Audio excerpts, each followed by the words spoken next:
to the instance.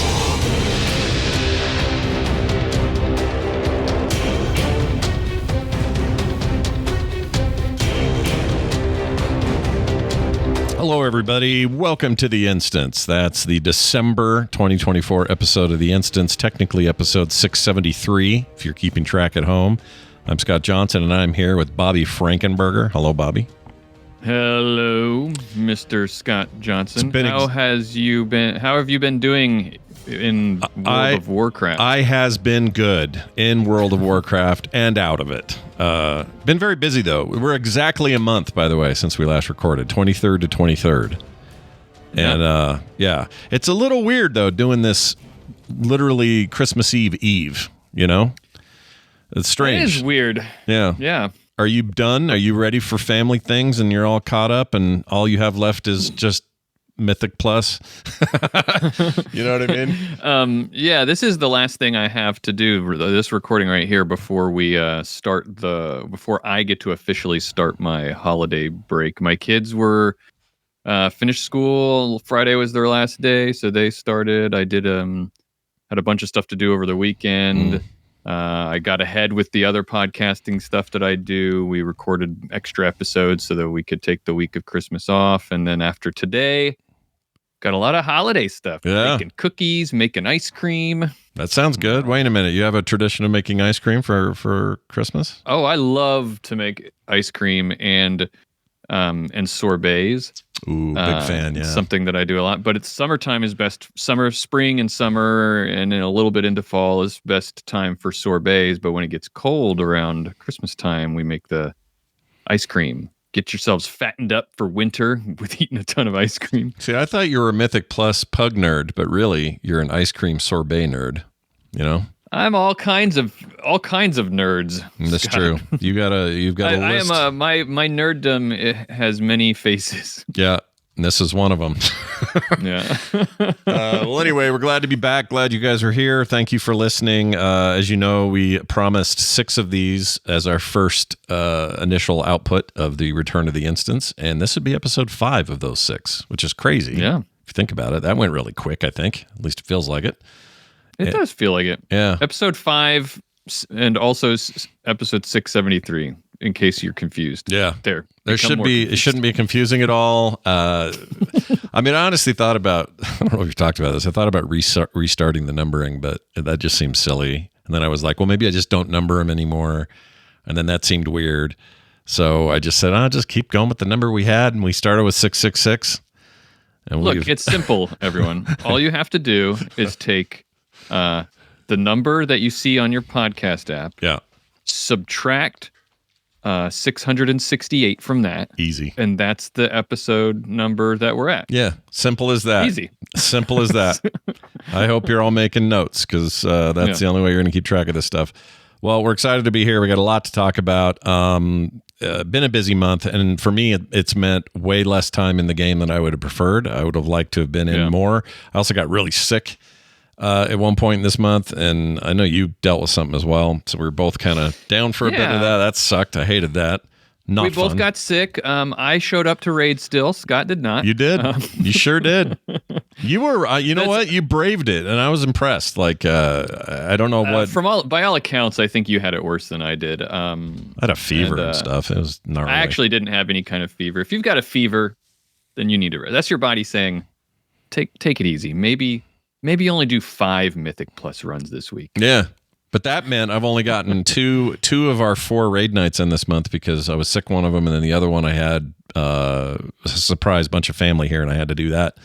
And both times, I'm happy to report, you guys made some progress, but we still haven't taken down the queen. On heroic, that is to say. Don't be at home saying you guys are loser normal players. We're in heroic now. She's very hard in heroic. We're doing our damnedest, but trying to do that in a month where a lot of people have like screwed up schedules and stuff can be a little daunting. It's tough this time of year to get large group organized play going, especially with people with families, that are in town like we've got. I don't have many family that live in town with us, so it's sometimes in some ways it's a little bit easier for me to get away to do things. But I mean, I've been playing a lot less. Nowhere near as I didn't play any Mythic Plus this week at all. That's unusual for you, right? That's very unusual for me. I usually at least like try to do enough to fill out like 2 slots in the vault so that I can have a chance for some gear. But it doesn't look like I'm going to have any for this week, which is that's unusual for me. But I feel like we're at the end. It's the holidays here are falling at a time that is good because for World of Warcraft, like, yeah, I agree. We're near the end. Everybody's play kind of starts to slow down at this time of year anyway, and so it makes some space for not feeling like I need to get in there. I mean, and also it's a game. I don't need to get in there, but you want to get in there, and you want to work on your gear. You're playing with other people. You want to keep up, and you know, there's some of that. And you got those dumb rings now. We got to worry about them rings. You know. Oh my gosh, I can't wait to talk about the ring. We will definitely talk about the now visible fat finger ring that we all got in the Siren Isles coming up here soon. But yeah, it is always like this. And I assume after 20 years of developing this game, Blizzard is well aware of where this stuff typically lands when it comes to the holidays. And I think they know where to put stuff. Like, on the one hand, you got a lot of people with some time off, and so it's good to have something new like Siren Isles and all the content there for those folks. But I think they also simultaneously know that a lot of end game players are kind of maxed out and are not going to be as motivated to be constantly climbing ladders that they've already climbed. Right. And so it's a good time to like kind of give them a little bit of a break, have content there. Like, there's a science to it, I think, that we just don't see it. We don't hear about it. But well, and they have all the stats, like you're kind of saying, so they can. It's easy for them to make those decisions. Like our intuition might be that people play a certain way around the holidays, but their stats might show something else, or you know, like they really, I think, I'm sure they have a whole group of people whose job it is to make these kinds of decisions. Sure. I saw a guy this week, so we were at a Christmas party. And everybody there is pretty dude bro-y, like not really, you know, sports and camping and hunting and stuff. Right. And I was feeling a little bit like the lone nerd in there. But this one guy hears me say something. He pipes up and he goes, "I think I've seen your YouTube channel." I said, "Really? Because it's not that big of a channel. It's okay." But he says, "No, it just comes across because I'm a gamer. I like playing, and you do a lot of game content. So I think I just naturally get your stuff in my algorithm." And I said, "Oh, interesting. Are you? What's your deal?" And his wife goes, "Oh, every night he goes downstairs and doesn't come up for hours." And she's like describing essentially what I think sounds like an MMO player's lifestyle. So I make some assumptions in my head, and I go, "Oh, you know," I think I said, "Are you raiding with friends? Are you what are you doing?" And he goes, "What is that?" And I said, "Oh, shoot, it's one of these gamers." And he says, "No, I'm just down there playing Black Ops 6 and Warzone and all this." And I'm like, "Oh yeah, no, I'm familiar. That's awesome. I'm playing mostly World of Warcraft with friends when I'm playing." And he goes, "Yeah, I'm kind of a solo player." And I said, "You know what? I kind of am too, except for the team we run with." And he goes, "Yeah, I guess it's like my clan." And then we ran out of connections to talk about. That was it. What else are you going to say? Sounds like the dude bro version of a gamer. You know? Yeah, a little bit. He was very nice. Maybe that sounds judgmental. I'm not. That's not a judgment.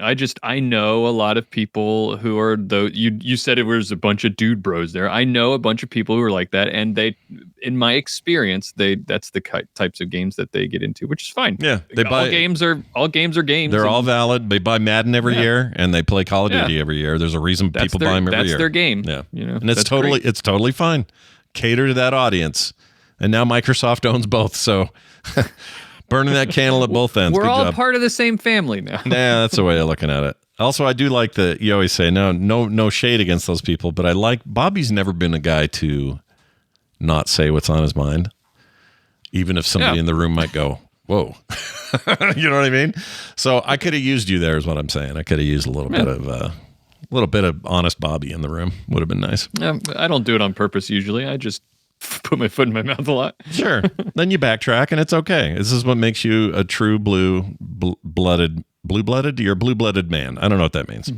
Blue Bloods, wasn't that a... That was a thing my wife was into, that show. Yeah, that my mom was too. Yeah, I couldn't really get my head around it. Well, anyway, with all the busyness going on, I thought it might be fun for us real quick before we get to some of the bigger stuff of the month is to just talk real quick about our highlights in WoW over the last year. This has been a pretty good year for World of Warcraft, a successful expansion, both critically and I think fan-wise in terms of retail. A lot of stuff happening in Classic. We're not really going to get into that because neither of us are really Classic players.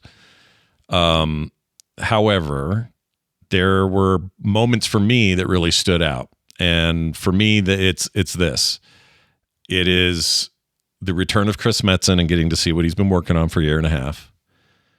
I do like where the story's going. I do like feeling his influence again in the game. And so that to me is a high point of this particular release, and knowing that we're getting a 3-parter in a pretty epic way is still, yet to play out, but is interesting and different. And it kind of has revitalized that entire aspect of the game for me. So for sure, that's a highlight for me. And the other highlight was the announcement after thinking about it long and hard, I think it's the announcement of housing, which is weird because normally it's a thing I'm not that concerned about in an MMO setting, but for whatever reason, and they could disappoint me to no end when I get it. I don't know. Everything I hear on the inside is that we're all going to be blown away, and that's great. But I'm trying to temper my expectations. Yeah, because they've said that before, and it's you have to temper your expectations because you don't want to get one if your expectations are too high, then you kind of set yourself up for disappointment. But if you just keep them calm and leveled, then you probably be happy. Yeah. That and the discovery that I can tank and that I've avoided it for 20 years for no good reason. And that you enjoy it. That I actually like it. Yeah. That it's not, I'm no longer, there used to be this intimidation factor. Everyone talks about it, but this intimidation factor, especially with pugs or randos, where you're going to get blamed for everything a DPS screws up or something like that.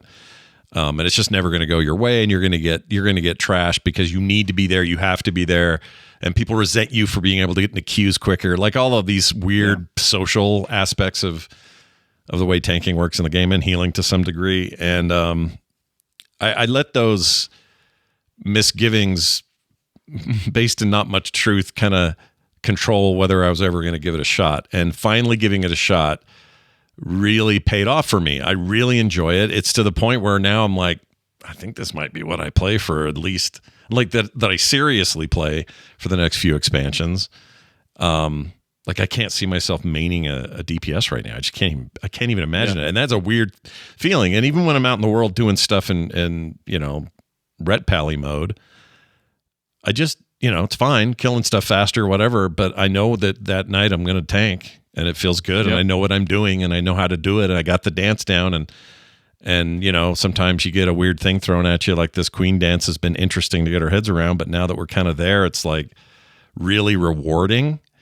Yeah. So on the one hand, you're like really needed there, but you also are less responsible for the big F-ups in the fights. Yeah. Like all the DPS has to do. Some dude in the back, and that used to be me, right? I used to be Gert back there going, "Oh shoot, I missed the ring," or "Oh crap, I stepped in the thing I didn't mean to," or "I did the timing wrong," or whatever.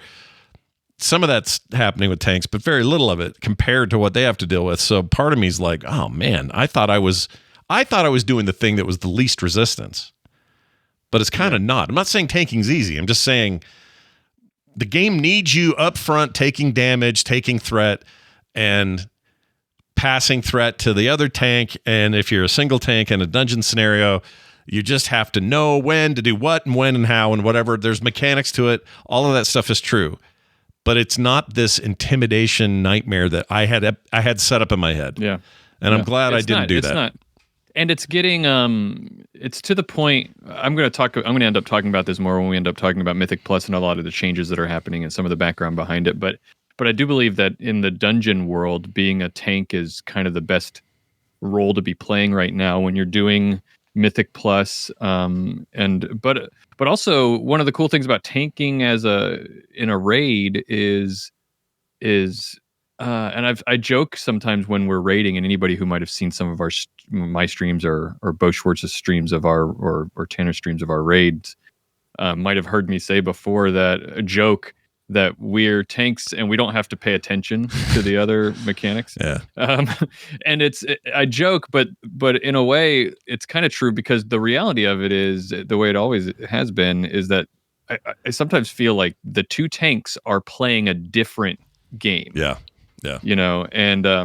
And there's overlap, of course, but we have our mechanics and then everybody else has theirs. And another interesting thought I had about tanks in general, and this has been true for a long time, maybe since Burning Crusade, I think it was a little bit different in vanilla, is that whenever you have a raid, especially with flex raiding now, you can have your raid can grow and shrink, right? You can have 10 people, you can have 30 people, and everywhere in between. But really took hold in Lich King. That's where you started to see that. Yeah. 10 man. But as your DPS increase, like as your size increases, you have more DPSers. Yeah. You have more healers, but you always have two tanks. Yeah. Never 3, never 4, never 1. Yeah. Yeah. And I don't know what, I don't really have more to say than that, but I just thought I just think it's interesting that you've always got two tanks. And I think, there's something about that. Do you think some of that math is that there aren't enough tanks? So Blizzard's like, we need to gear everything around 2. If we did 3, we're going to upset people aren't going to be able to get the groups they want to have, or they're going to wait longer in queues because. No, I don't think that's it. I think it has more to do with the complexity of the mechanics in a fight that would be required in order to be able to also flex your tank, the size of your tanking team. A lot of the mechanics are two tanks, right? You have, like the boss will put a debuff on one tank, which requires the other tank to taunt. Right. And then you swap back and forth. Right. If the raid size is small, it's still like you can change how much damage that debuff does. Yeah. You can change different things about it. But what you can't change is how many, like you still have a mechanic that swaps back and forth. You would have to at some point have a break point where you say, oh, now there's going to be a mechanic that requires 3 tanks. Right. That's hard to do, because how do you create a mechanic that in larger sizes requires 3 tanks, but in smaller sizes only requires 2, or even larger 4 tanks? Wow. It's probably just, I'm sure there's ways you could do it, especially in a fight that maybe you'd have more ads or something that would require an off tank, stuff like that. But then if you do that, then each of your fights becomes about having ads to deal with. And I think it just becomes boring.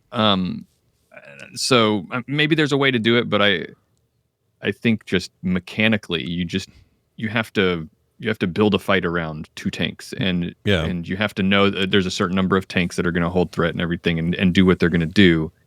And it's too hard to because you can smoothly flex and increase your DPS higher and smaller. Like there's a smooth linear increase and decrease with the size of your raid. Yeah. But in order to do more tanks, I think you would have to like set breakpoints, and you'd have to know at a group size of 10 to 15, you have to have 2 tanks. Yeah. And from 15 to 25, you have to, and so that's harder, I think. Well, and so a couple things. Obviously, they've been at this long enough. I think they've come to what makes, whatever it is they're doing is not just based on a whim.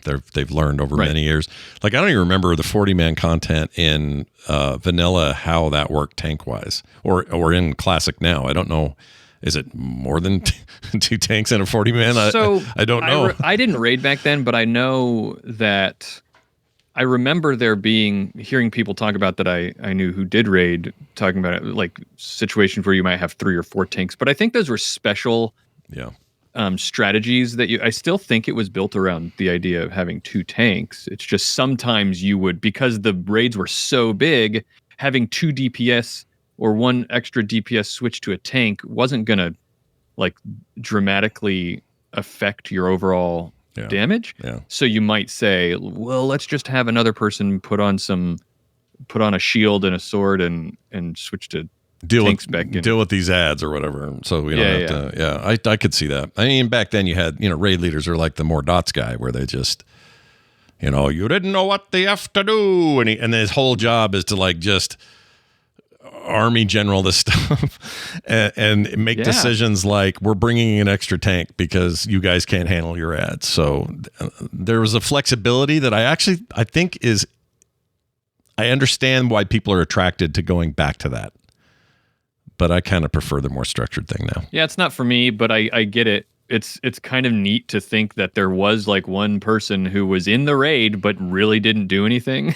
Yeah. He just stood there and like watched everything and said, okay, you guys go over here. No, you go over here.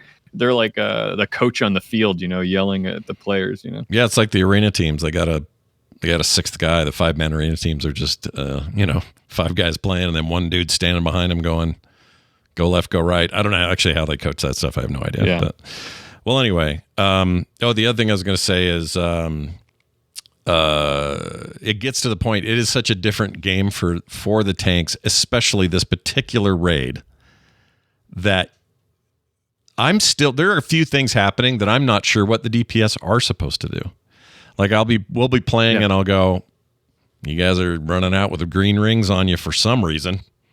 Yeah. Like I haven't really paid attention to why they're doing it, who gets picked, how you know when to do it. Now, when you get into really funky fights like the one with the worm, I forgot its name, the stupid worm we hate so much with the eggs and stuff. Oh yeah, Ovenex. There you go, Ovenex.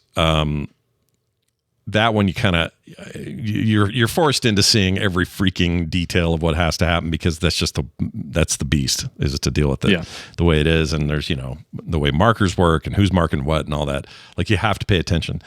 But there are times in this queen fight, for example, where I'm just like, there's the nipple, I stand on it. How you got there, how it got made, I don't know. I just know there's a green nipple popping in a second. I better be on it, Right. So anyway. Having a ball in there, excited about this week. I will be back this week, so I don't know if you are, though. So, are you around this week? Are you playing this weekend? I'll be playing this week, yeah. I'll definitely have time to play this week. I'm going to be having we're not going anywhere for Christmas, so nice. But nice. For me, the highlights have been just a couple things, or just one or two quick things. Yes, please. That I like that it's been really clear to me that lately, especially since this expansion dropped, but probably a little bit before as well, Blizzard has clearly been making an effort to listen to World of Warcraft players, and listen to their feedback. They've definitely made some missteps. I don't even know you call them missteps. Like you're gonna do things, make decisions that are not gonna work right away. No. But it was back in the day that might ruin the experience for an entire patch. But now, especially in this newest patch with the Siren Isle and the Ring, which we'll talk about in a bit, they were very quick to see what was happening and get player feedback and make changes. And they've been doing a lot of that in this, asking for feedback from people, listening to what they've been saying, and making what I think are really going to be positive changes to how some core systems in the game work, based on the way people have been feeling about it, and that's a really good direction that things are going in. Yeah, even like you said, recently with the Siren Isles, they rolled back the time gating on the Ring like that. Like, it was fast. It was just a couple of days. Yeah, it was nothing. And I was maybe like, 2 days before they started saying, "Whoa, this isn't working." Yeah, exactly. Which, they're no strangers to, in the wild, things work differently than we had planned internally. Yeah, or even in PTR environments, but.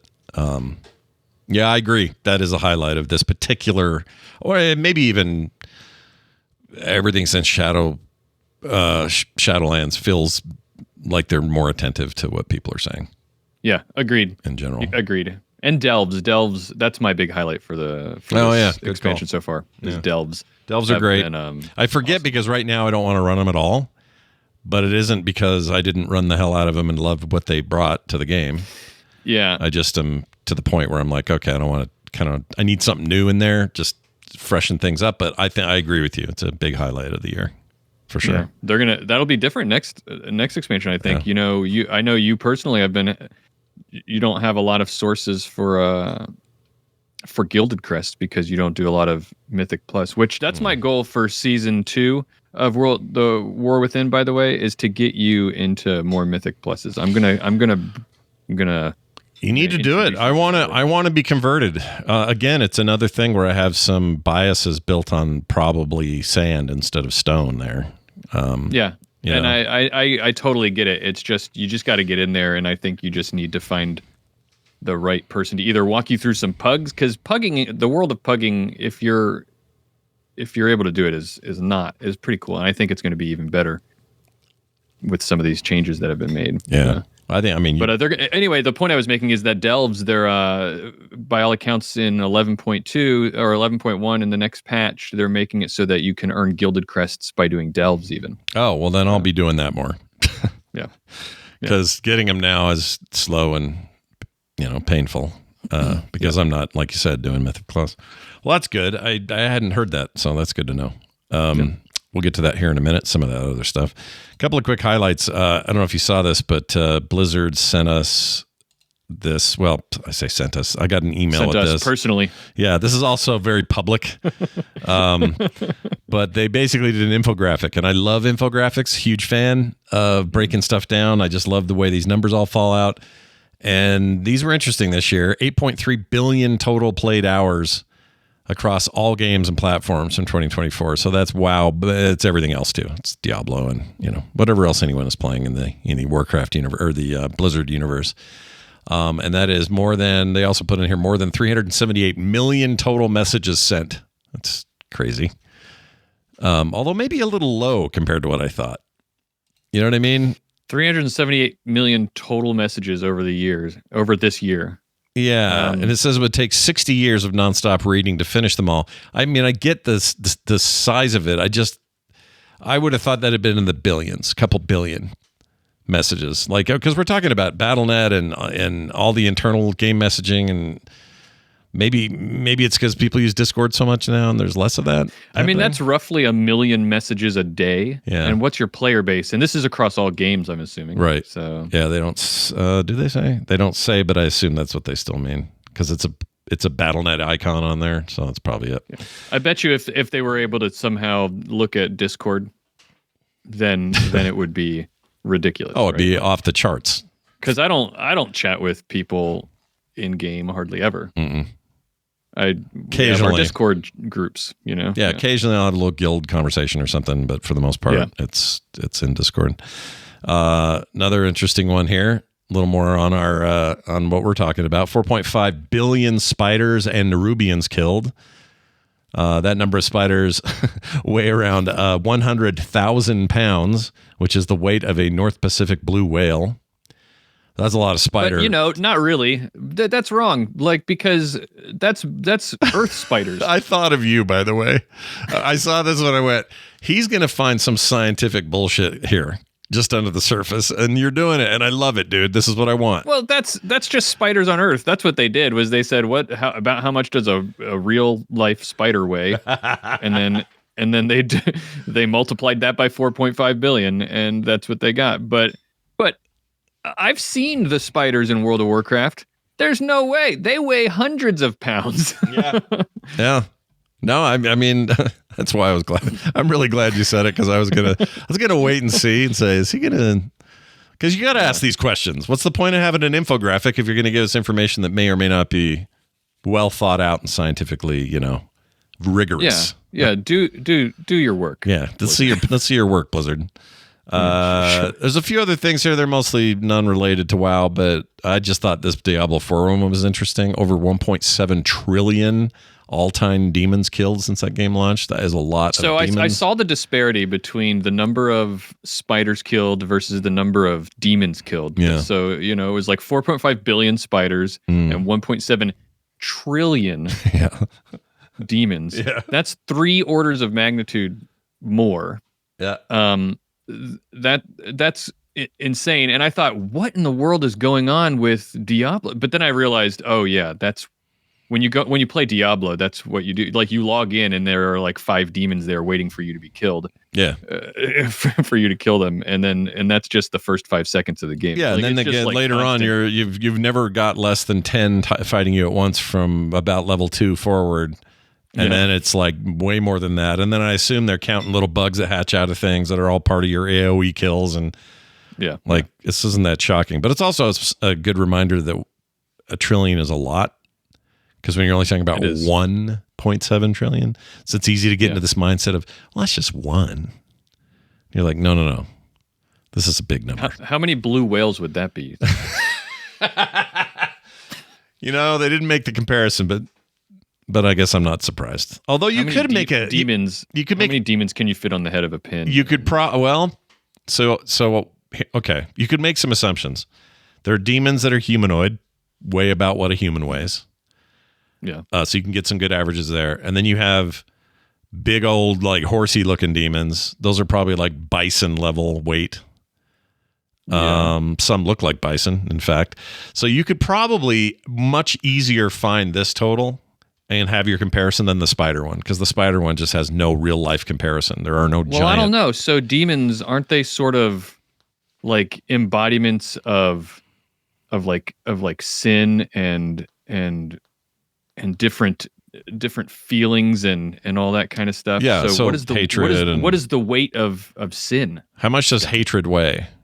Yeah. Like the Lord of Hatred is. And are we talking about the weight of it in the real world or the weight on your heart? All I know is that one with nipple rings. What's the name of that primeval? Oh my gosh. He weighs more than all of them. I can't think of his name all of a sudden. What's his freaking name? Is it Asmodan? Asmodan. Yeah. Thank you. Better with these names today. All right. Well, that's about all she wrote for that. We do have some stuff to talk about in the news.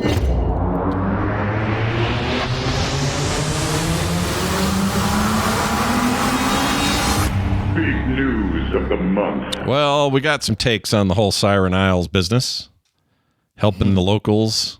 You got some goblins begging you for shit, and so you got to help them. That's fine. Yeah.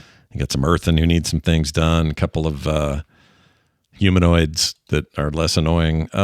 Anyway, there's a lot of work to be done out there. And as it turns out, it's a really weird thing, because I was thinking the other day, and I did a video about this, but most second patch, or I should say big follow-up patches to expansions, usually feature a lot more space. So like Dragonflight had that big underground zone, and it was big. It was like kind of a preview almost of this new expansion in a lot of ways. And prior to that, I can't remember what Shadowlands did, but there was it was the hell space that no one liked, or whatever it was called. Oh yeah, that area. I know what you're talking about. Like it was. You went back down into some Torghast area, and you couldn't fly. Not Torghast, but yeah, you couldn't fly. You went back down into the depths of the thing, and you couldn't fly. Yeah, you had to run around, and it's like jailer place, whatever it was. Yeah, Jailerland is what it was called, I think. And but it was bigger, like you said. They've always been bigger, so this isn't like even a new thing to have them be bigger. They've been bigger for as long as I remember. I remember follow-up content on Legion was monstrously large, like almost all new expansion kind of size. This thing is very different than that. This is like 500-600 yards of content. It's an island. I feel like it's the size of my backyard. Yeah, it's very small. In fact, your initial reaction is, oh shoot, there are no flight paths here. How am I going to get around? Because there's no flying immediately. You can't just fly. And they also give you like goblin inventions to presumably help you get around this island, right? Like there's these jetpacks that'll shoot you up and you can glide for a while, and you're like, oh, I'm going to need these to really get around. Yeah. Yeah. But then like I can run from one side to the other and like, I don't know, it's like a minute. It doesn't take long at all. In fact, sometimes I get frustrated and go, well, this is going to take forever. And then I realize I'll just look at the UI and go, that's 400 yards. I'm fine. Or whatever. Yeah, like one of those events will pop up. It'll be like, oh, go into this cave and kill the big monster and to get something. And it's all the way on the other side. And you're like, oh, no problem. I can finish what I'm doing here and then go over there. Yeah, it really is not a big deal. And your ground mounts are very fast in there and all that. And I'm still, so I say all this because I'm kind of torn. It's so compressed that it feels a little unsubstantial, and I don't think they intend it to be, and I don't think the size should matter in this case. Yeah. But I don't know why I have that feeling that it's just small, and I don't just mean physically, and the content's fine. It's, I don't know what this is in my head. There's like I got a weird vibe going where I'm just like, this may just be real stopgappy for what's next with the goblin shit, and it's fine. It doesn't diminish any of the work that's been put into this. I think the environments are great. I like overall, I think the flow of this stuff is fine. It's a fun place to go hang out and do whatever, but I just feel like it's like a tiny backyard, and that's weird. Yeah. Compared to what I'm used to, I guess. I don't know. Sure. Yeah. And so now that you've carefully walked around it and apologized for Blizzard, I'm just going to say that I don't like it. All right. This is good. I like it. It's boring. Yeah. There's almost nothing to do. Like the first hour that I spent there was fun. They had some story updates. You got to hang out you did this other side quest that was sort of like a lead in to this, that was with that dark troll lady. Haranier. Yeah. Her name was Orwena. I like her a lot. You did some stuff with that. And you had some leading quests. You got to talk to Khadgar and hear what's going on in his arcane wheelchair. Yeah. It's purple wheelchair. It's sweet. Yeah. And then you saw that little thing underneath his head that says like, come back in 21 days. And I was like, what? I don't know what that's, do we know what that's about yet? I don't know. Part of this whole patch is, and this is the closest I'll come to apologizing for this update, is part of this patch is supposed to be some story updates with the Dalaran stuff. Yeah. And I am looking forward to that. So I assume that countdown that's telling you to come back in so many days is you're going to come and talk to him in 3 weeks, and there's going to be an update to that. And I'm sure they're slowly releasing that, like they do with a lot of things, slowly releasing the story so that it's not just all out at once, and then you get to experience it slowly over time, which actually I like. I like that when they slowly unroll the story. Oh yeah, I'm fine with that too. That doesn't bother me. Yeah. I got this weird video of this thing floating, and I don't know why it's doing that, but anyway, somebody. That is a really funny video. It's very odd. For people who are just listening. It's Khadgar chasing his wheelchair around. Yeah, just playing with it, following it, chaining it, watching it spin, kneeling near it. It's very odd. Oh, and they're also teasing. This is a little like, ooh, they're teasing that Khadgar might have a girlfriend. What? Because he was having a conversation with someone there that was like, he liked the wheelchair, and she was like, oh, you just like the wheelchair because so and so made it for you. And he was like, oh well, maybe. And wow, yeah, so. I didn't know Khadgar had eyes for anyone but magical bullshit. I thought that was, well, she is a magical person. Oh, well then, all right, she's got it's a magical wheelchair. Nice. But anyway, the island's boring. You went in, like you said, the island's really, really small. You go in and you finish the content in like an hour, and you get the citrines, which is just a fancy name for the gems in the ring. You get the ring at the end of the storyline. Right. You wait for these events that are just bosses that open up in caves around the island to open up. You kill the bosses. You get your citrines that you want, that you've looked up on Wowhead and found out are the best in slot citrines for your class and spec. Yep. And then once you have them, there's no reason to go back, and you're done. You kind of are, and that's the bummer part. Like, I hung around there just hoping for some dynamic emergent stuff, and it's just not happening there. And that's what's making it feel small to me, because at the end of the day, there's things you can do to hurry up the bosses by contributing. I forgot the currency already. Flame or the flame stones, blessed iron. Flame blessed iron. Yeah, that's right. Those you can contribute, and that will hurry it up. It's a little like, I don't know. It's like any of these mechanics where they, it's like the mage tower stuff or whatever. You're just contributing stuff to it, and then those things will go off quicker or more often. But they're a little janky too. I've gone in those tunnels, and the goblins and the missiles or whatever they're throwing at it will explode, and there's a hole now, but you still can't get in because the timer's not done. There's been some other bugs too. Yeah. So we should talk about the big upset in the community that happened in the week in the first couple of days. So the way it was originally designed was that you would get to the Siren Isle, you'd do your quest, you'd get your ring, and so the ring has 3 gem slots in it that you put in special gems called citrines, and each of the gems have special abilities to them, a la Mist of Pandaria, the remix. The remix, the way that those gems worked. The gems in the Siren Isle update for the Circe Signet, which is the name of the ring, those gems effects are a little bit more straightforward than the Pandaria remix. Kind of had to be, right? Because the Pandaria remix stuff was insane.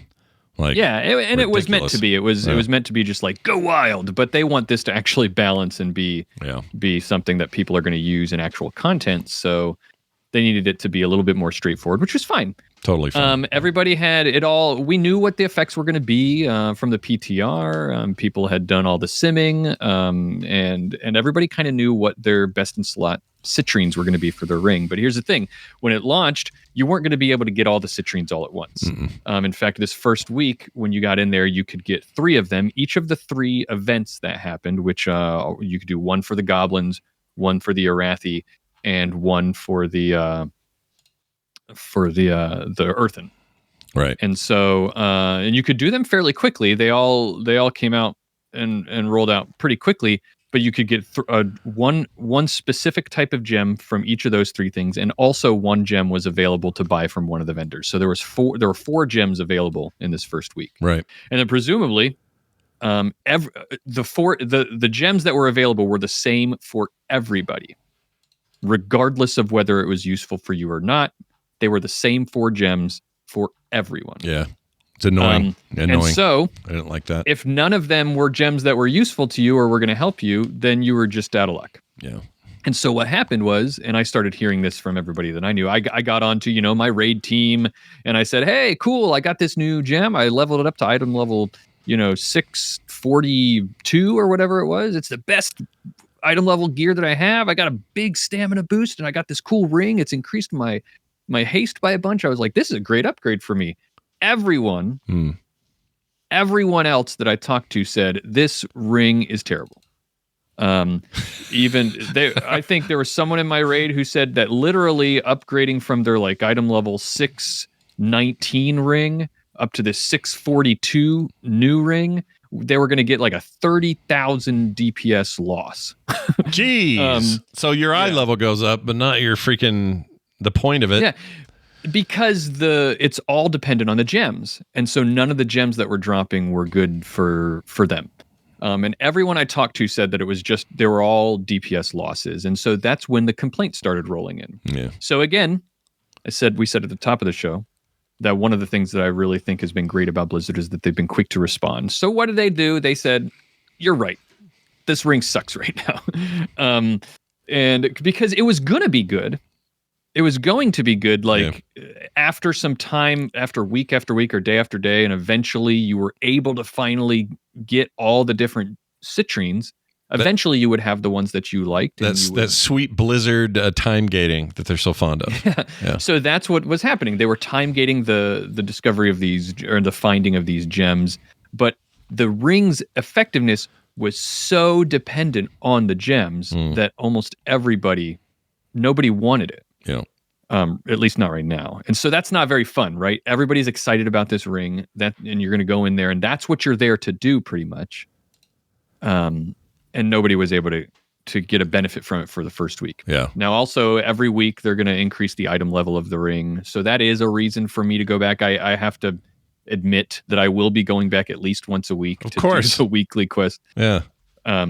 But so that they made it so now what you can do is you can go and you can just kind of over and over and over again sort of farm these special event bosses that I just talked about. Yeah. And there'll be a new ring, a new citrine every time, and eventually you'll very very quickly. I went back and very quickly over the course of like 45 minutes to an hour, got all the citrines that are my best in slot. Didn't take very long at all. Yeah, that's good that they acknowledge that and let that happen in a faster way, because that is the end goal, is that you would walk away with all of them. But the way they were going to gate it would have made you spend less time there than you will now, because you're glad you've got them, and now you go back every week for the eye level upgrade. Like, it's just a smart way to respond to what they did. At least I think so too. I mean, no, I think I understand why they were trying to do it that way, though. Yeah. I think the reason that they wanted it to slowly roll out is they wanted people to spend more time there. Yeah.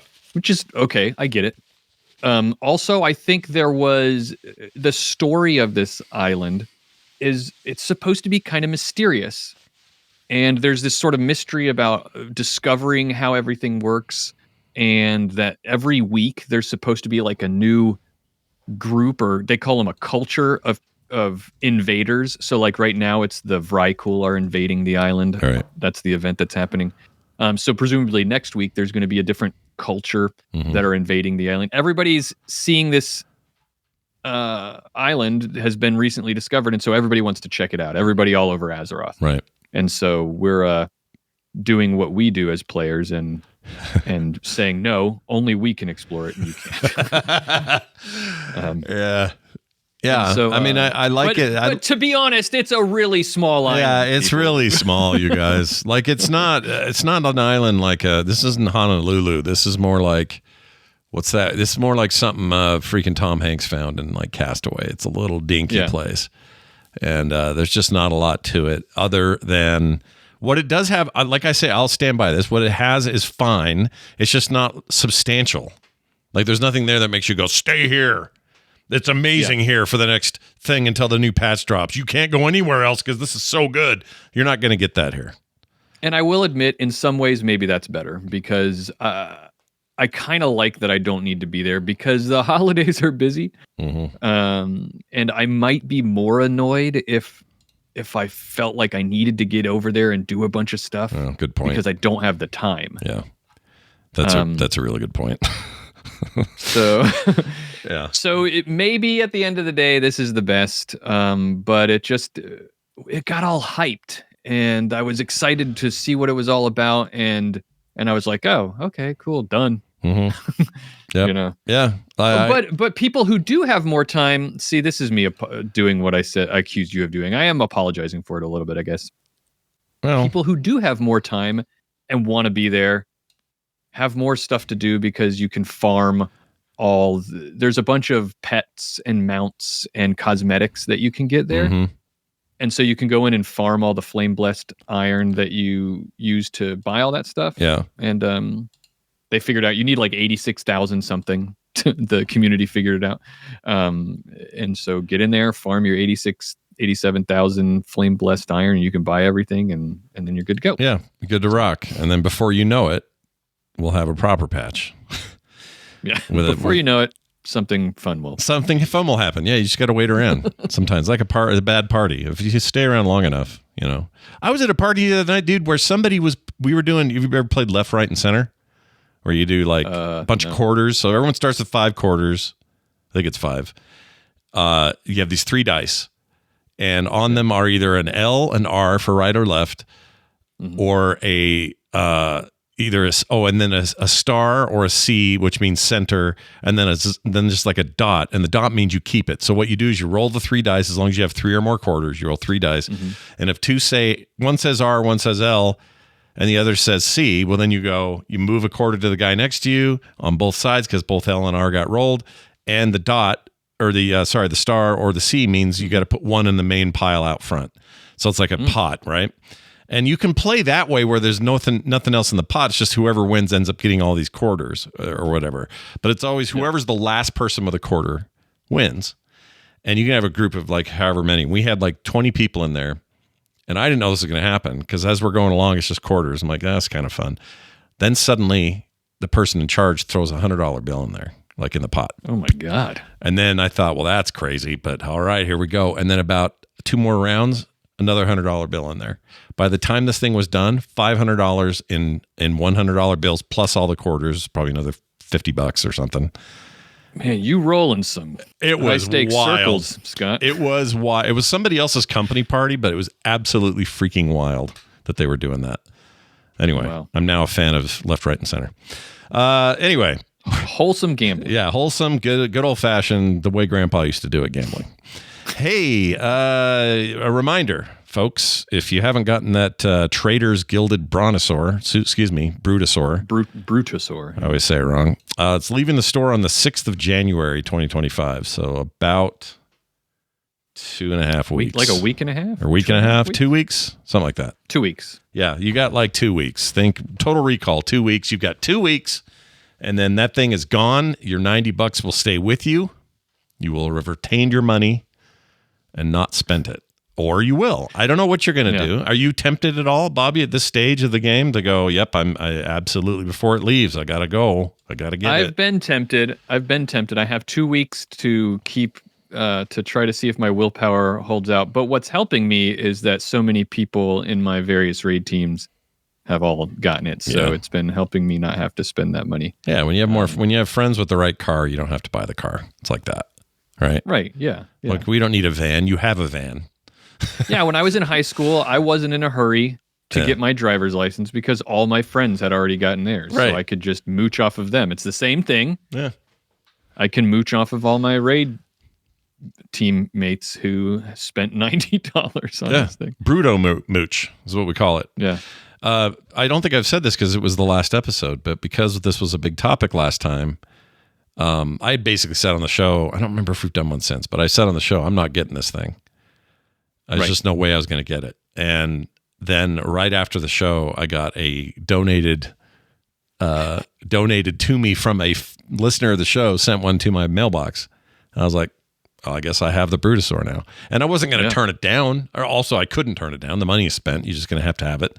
So I did it, and I took it, and now I have it. And occasionally, I will bring it out, but I always feel a little guilty about it, given my stance against it. But I love it's free. You told me you get on it, and then you go hide in that little alley. I go hide behind that stuff in Dornegal. Yeah, exactly. Where nobody's over there. Every once in a while, somebody would come whipping around the corner and be just like kind of embarrassed and switch mounts and. Yeah, I don't know. You dismount real fast. There's no Brutosaur here. Yeah, what do you mean? You saw a dinosaur? I don't know what you're talking about. Get out of here. Anyway, so that was a thing. Okay, before we move on and get into some hardcore discussion, we want you guys to do a thing for us. We made a survey, and when I say me or we, I mainly mean Bobby. Bobby has put in a bunch of work on creating these questions, and I think they're all excellent. So here's what I want you to do. Go to frogpants.com/instance survey. As you know, we're on episode 5 of the 6 promised episodes. And what we like to do at this stage is find out where everybody's head's at. How are you guys feeling? How are patrons feeling? How are regular listeners feeling? What is it you guys would like to see? What is something maybe about the show that bugs you or you don't like or whatever? We are not, we have no feelings on this in terms of, say what you want is what we're saying. You know, let it rip. Yeah, exactly. The reason this survey came up is Scott and I were talking about I wonder what people are thinking, like what parts of the way the show looks now with this reboot, Instance 2.0, it's a little bit different. Not only is the content a little bit different, we've made some editorial decisions to not focus as much on news because it's once a month, right? Is that something that people like? We don't know. Would you like us to talk more about the news? Maybe you get your news from another source, another World of Warcraft podcast or Wowhead or something like that, and you don't need us to talk about it. Yeah, maybe that whole section's a waste for you because the monthly stuff is just it's an amalgam of what you've already read all month, and it's just us talking about it. Or maybe you like that we have a say on it, and that's fun. Yeah. Like these are the things we can assume a lot. I can say, oh, I'll bet they love our commentary, and that's why they're here. But we may be wrong about that. I don't know. So that's why we're asking. So now that we're in sort of a rhythm and you've gotten to see the kinds of things we naturally fell into, let us know. We want it to be interesting for you. So we want to hear what your thoughts are. Scott mentioned something just a second ago about patrons. I didn't put a question about this in there. I meant to, but I ran out of time and I didn't really know how to word it anyway. I wanted to know about patrons. What do you guys like, or what would you like? What would about for that kind of content? Sure.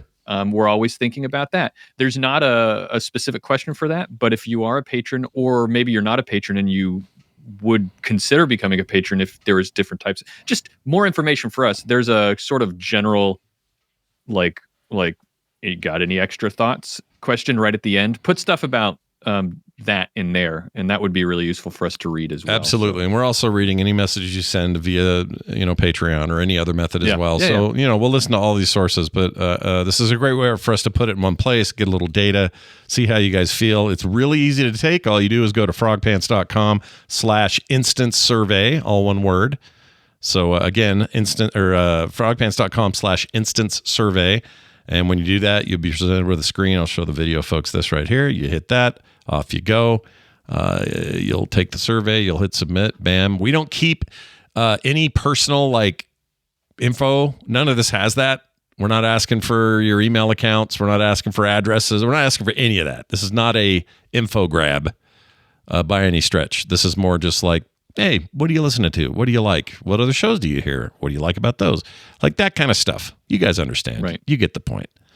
I mean, if you know how to put citrines in your ring, you know how to do this. All right? So get over there. That's at frogpants.com/instance survey. And we would really appreciate it if you did. The storm holds strength, but there is a price to be paid. Oh, that sound can only mean one thing. It's time for some hardcore talk. And this month, we're talking about big changes coming to the Mythic Plus rewards. And I know Bobby's got his ear to that grindstone. Oh my gosh, yeah. That's been a big thing. That's what everybody's talking about right now in the world of end game content, is all the changes that are happening to Mythic Plus. Yeah. We need to talk about a little bit of background context to really understand what these changes are all about. Just right off the bat, just to get it out there, so we know what we're talking about. Here's what's changing. Here are the big changes that are happening. The number of crests that Mythic Plus dungeons are going to give is increasing based on keystone levels. So it used to be the way it is, and I think the changes are in already, or at least they're supposed to be. Yeah. I haven't had time this week to do any Mythic Plus, as I said earlier, so I haven't gotten to test these out. But it was always that regardless of the keystone level, either you timed it and got 12 crests of whatever tier level they are based on the keystone level, but it would always be 12 if you timed it and 5 if you did not time it. They're changing that. Yeah. Now it's going to be based on the keystone level. The other thing that they're talking about doing is failing timed runs will not give you just 5 anymore. You're going to get a lot more if you fail them now. The history behind this, though, is Mythic Plus is tough, right? Content can be really challenging to break into Mythic Plus, and in the beginning, you would get in and you would start leveling up your character, and you would do Mythic Plus, and you'd have your team, and you kind of just worked the key up, and you got better gear based on the level of the Mythic Plus, and that's how it went. That was your incentive to increase the keystone level, is that you were getting better gear. Yeah. But typically you did it with a team. You found that was the best way to do it. You found it with a team. Pugging was always kind of hard at the beginning. It's frustrating often now to pug, but back then it was just hard, because as the season would go on, you'd find there'd be less and less people doing the lower keystone levels because they're getting more and more gear. So they're not going to bother with the lower level keystones because they need better gear. And the level of gear you got was based on the level of keystone. Right. So if you didn't need the lower gear, why would you do the lower levels? So that's what you did. So Blizzard made some changes. To the gear upgrade, they added a gear upgrade system, right? We're all familiar with that now. You get certain crests that you use to go to a person, and you put a piece of gear in, and you can upgrade it with these crests. And so you earn these crests by doing Mythic Plus and other dungeon other content as well, raid content, open world content. You can do these kinds of things to earn the crests. But that was a big benefit to Mythic Plus, because it gave you another reward. You might not get gear from the Mythic Plus, but but you could get these crests that would upgrade the current gear that you got. What happened there was that breakpoints emerged, right? The keystone level would not just, it would determine what type of crest you got. So you have your weathered crests, which are the lowest level ones, and you have your runed crest, and then the highest level one are gilded crests, and the level of the crest determines how high you can upgrade your gear, right?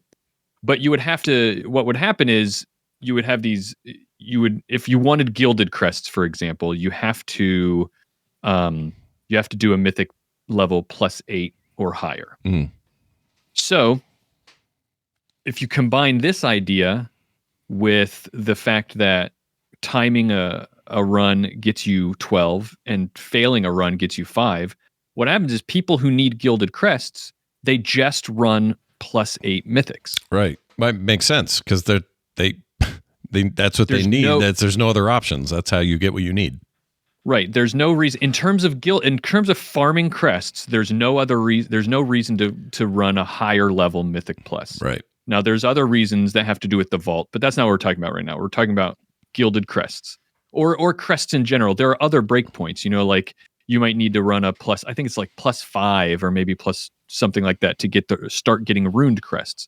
If you're looking for runed crests, there's no reason to run higher than that dungeon because now you're in the bracket. You don't want to make the dungeon more difficult for yourself. You want to quickly get through it and get your crests. Yep.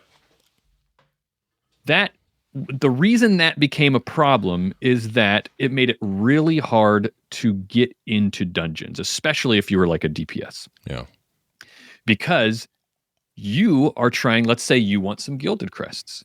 You're at the +8. Your gear is appropriately leveled for +8 mythic plus. Yeah. Like you're just right there. You've just broken into being able to successfully do +8 keys. And so you enter into that pool of trying to get into those +8 runs that you see. Well, guess who else is also in the +8s? Yeah.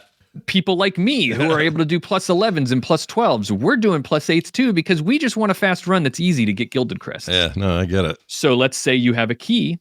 The people who are up there putting the groups together with their keys, if they see little old person who's just in there at, item level 5, 16, 519, whatever. Yeah. And you can choose between that person or someone like me at item level 531, 532. Who are you going to pick?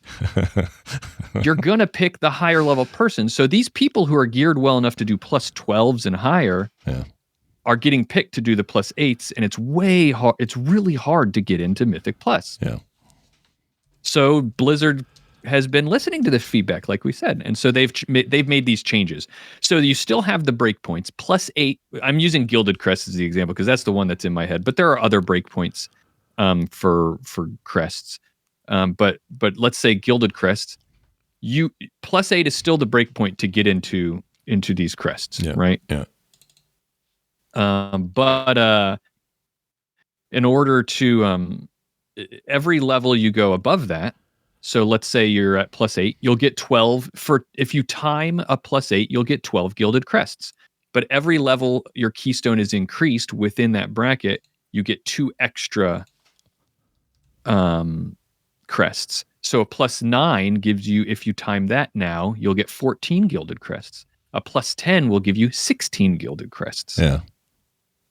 So the level of keystone you're beating is going to get you more gilded crests now, which is great because that means there's a really good incentive for people to do higher keystones if you have the gear to do it. Right. And now, the other great thing, go ahead. No, go ahead. You go ahead. Keep going. Say something. Keep going. I want it. This is great because you know what I'm getting. I'm not only getting like kind of the state of things, but also I know so little about the way mythics work.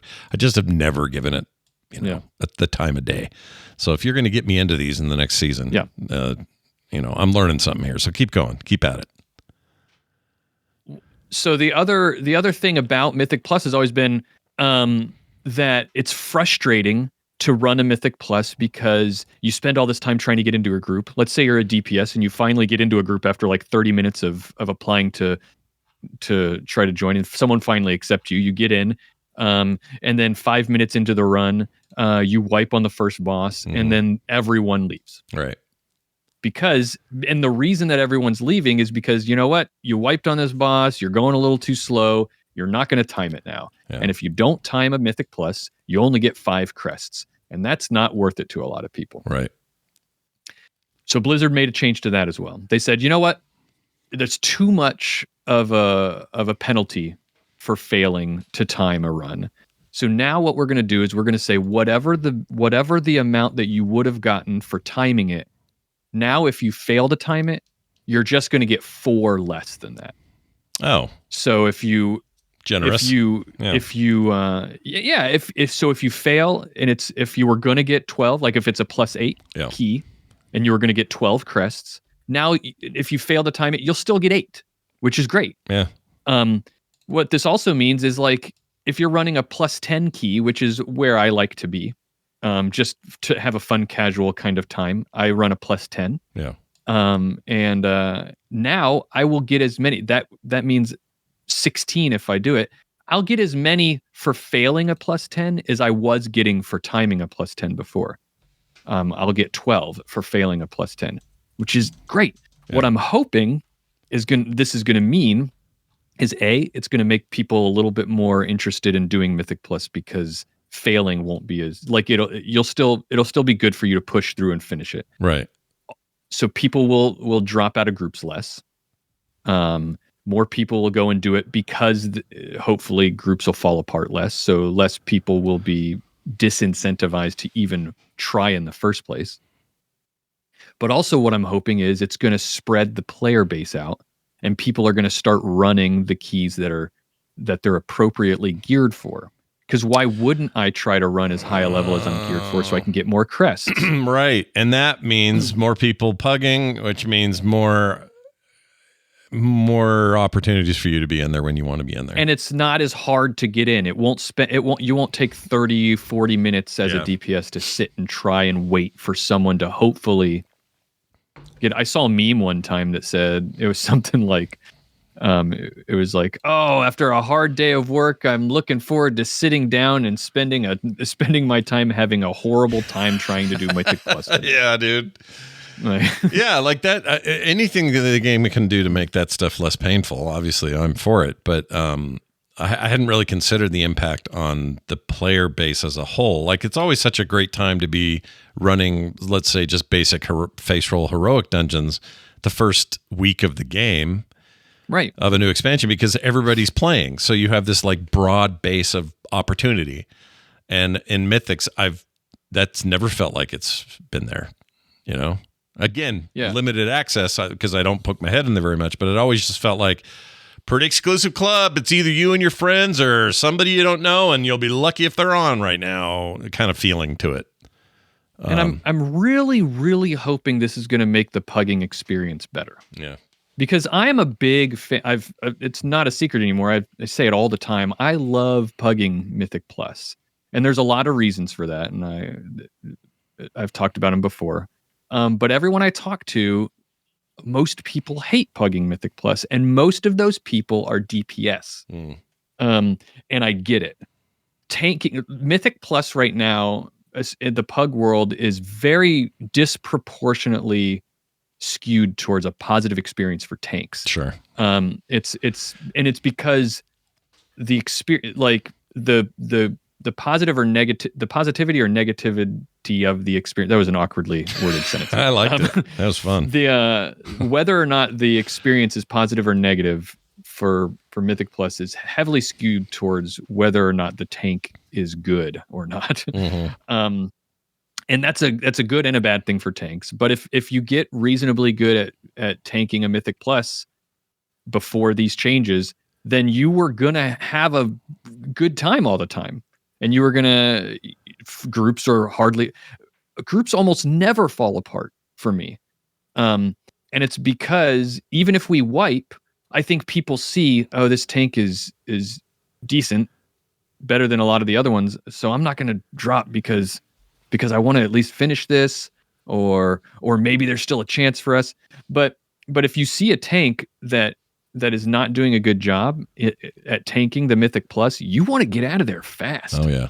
Yeah. Because you might spend an hour and 15 minutes in there and then only get 5 crests out of it. Whereas you could just get out, try to get a better queue and get 12 crests, spending, the same amount of time trying to find a better tank. Right. Right. Now, hopefully that's not going to happen. And I'm really hoping it's going to encourage more people to get in and try to pug these, because you will get a decent reward out of it. Right. You're not just there to spin your wheels. That's a huge boost. Like the same reason that we were talking about delves introducing crests as rewards coming up. That makes me want to run delves. Otherwise, what am I in? Why am I in there? It makes you might remember early on I complained, like soft complained. I think delves are great, but I complained a little bit that I thought the ease of getting really good gear in delves. Yeah. Like you can get heroic level gear, like hero track gear that you can upgrade in delves. And I was complaining, and then since then the community has also complained that meant, even Blizzard acknowledges. Just say it, Bobby. What are you talking about? That people running delves got really high gear and they were jumping straight into Mythic Plus at like the +7, +6 key level, having maybe never done any Mythic Plus before. Yeah. And then and it was creating a difficult experience early on in this. Hard to predict those things, I guess. I mean, like I hear about it in the moment and I go, what was Blizzard thinking? But it must be more complicated than that. It is. You don't know how. I mean, it's how is sociologically, how is the entire community going to be affected by these changes? That's difficult to predict. Because it's ecological. It's like saying, hey, we brought these bugs over because they're really good at killing these aphids. We brought them from Africa and they're awesome. Yeah. Oh shit, the bugs are eating the roots of these other trees. We didn't plan on that. Well, we got these snakes from Madagascar and they're very good at getting rid of those bugs. Like you keep having knock-on effects. It's really systems-wide, that's really not that different than like what happens in nature, really. You just have knock-on effects. You have to adjust and rethink and re-implement, and it's never going to be difficult perfect. But the fact that gilded crests are going to be available in delves, I think is going to be really big. No, that's huge. Because huge for me. The people who love delves will not have to leave the delve ecosystem to get higher level gear. That's right. And so because that's been one of the problems, I think, is that not only do you have people jumping into delves or jumping into Mythic Plus, maybe with the without having very much experience in how it goes, but and I'm not complaining about that. I think it's great. I actually think it's great in the long term that more people have been doing Mythic Plus, but ultimately you do have people who maybe feel compelled to do Mythic Plus, but that's just not what they want to do. Right. They would really much rather just stay in this single player delve experience, and I think it's awesome that they're going to be able to do that. Yeah, I agree. My favorite thing about delves was that it gave players, not that it's just super, well, I guess it is solo player focused. You could have more people in those delves, obviously, than just yourself. But it was a great place for people who are just not group players. And I am often that guy. Like I like being in this world on my own a lot. I've always played MMOs this way, mostly WoW and Forward, because prior to this, it was a lot of camping and killing waves of things and not having quests and that sort of thing. But that's a sizable portion of their player base. Whether hardcore, I want 25 men with me all the time, people like it or not, those people exist and they need to be catered to a little bit. So finding the perfect balance of what works for them and then also what works for group players and really hardcore minded Mythic Plus players, like that is Blizzard's ultimate, that's the mountain they're climbing. It's not always easy, and they sometimes fall off the edge, and sometimes it's weird, and there's a storm they didn't expect, and all those things. But I'm always happy to see them working on it. I got a lot of metaphors today. Working it's that all metaphors. donut theory, remember? Yeah, the donut theory. It's all metaphors on today's instance. All right? It's all metaphors.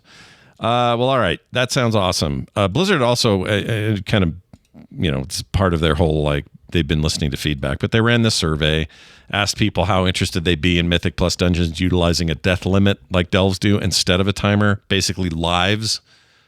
How do you as a hardcore Mythic Plus guy feel about lives versus timers? I prefer lives personally because I hate timers in all video game iterations. But where do you stand?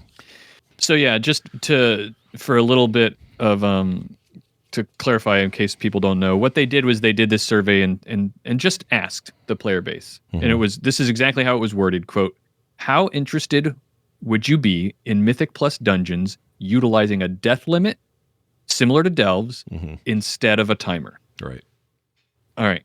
So lots of things to speculate just based on this survey. Obviously, they're thinking about it.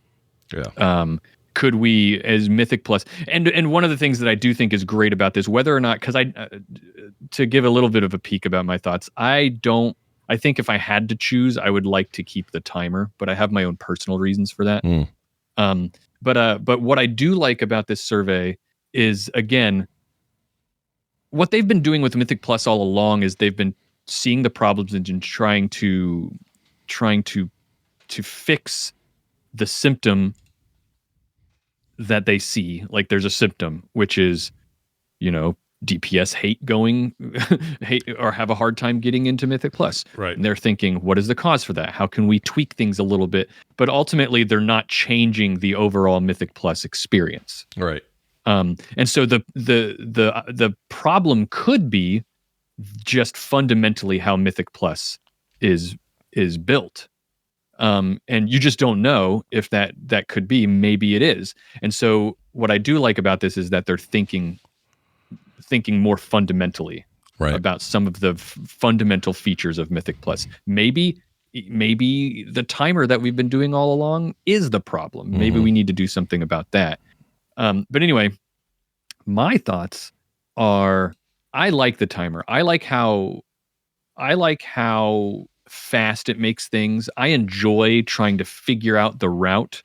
I enjoy, because you need to figure out a route to make it so that it's possible to get through the dungeon quickly. Yeah. You need to minimize the number of enemies that you're actually fighting, because that slows you down, and stuff like that. I think that switching to a death count instead of a timer would slow things down. Definitely would do that. I think it would make things less exciting for me, because you might think like, oh, well, a boss is coming up. Let's Bloodlust is still on cooldown, so let's wait the 5-minute timer out, and we'll just sit around. A lot more carefulness. That's a good point. Yeah.